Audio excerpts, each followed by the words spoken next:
U.S. breaking news, change your read newspaper habit. Someday our sun will die, and when it does it will explode into a spectacular planetary nebula that will spell the end of life on Earth. It will be a very long time before our sun dies, but when it does, its ending will be quite spectacular. Scientists at the University of Manchester say in a new paper that in about 10 billion years, the sun will explode into a planetary nebula, which would spell the end of any life left here on Earth, assuming there is any. Scientists have always known that the sun would die in about that time frame, but what was unclear was exactly what the sun's death might look like. But a team of international astronomers predict that it will explode into a huge ring of interstellar gas and dust called the Planetary nebula, which is how 90% of stars end their lives. The reason why scientists could not assume the sun would end in the same way as most stars is that many thought it had too low of a mass to create a planetary nebula. So researchers used a new data model that predicts the life cycle of stars, and it found that the sun likely will end this way. At that point, the sun will transition from a red giant to a white dwarf. The full statement from the university follows below.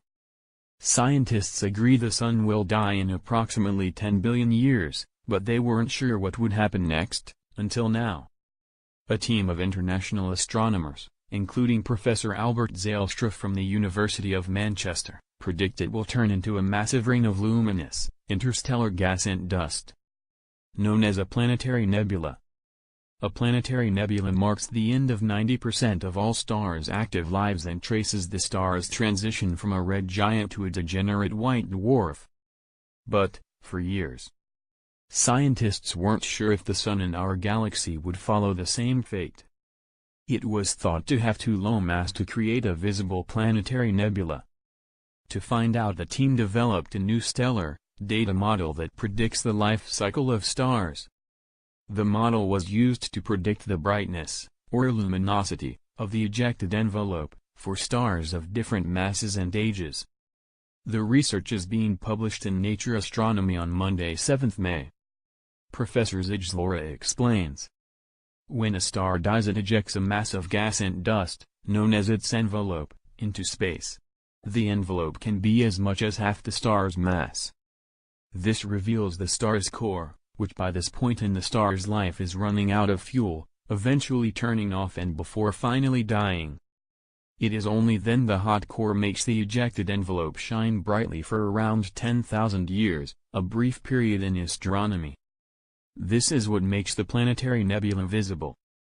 Some are so bright that they can be seen from extremely large distances measuring tens of millions of light years, where the star itself would have been much too faint to see. The model also solves another problem that has been perplexing astronomers for a quarter of a century. Approximately 25 years ago, astronomers discovered that if you look at planetary nebulae in another galaxy, the brightest ones always have the same brightness. It was found that it was possible to see how far away a galaxy was just from the appearance of its brightest planetary nebulae. In theory, it worked in any of-type galaxy. But whilst the data suggested this was correct, the scientific models claimed otherwise. Professor Zijlstra adds, old, low-mass stars should make much fainter planetary nebulae than young, more massive stars. This has become a source of conflict for the past 25 years.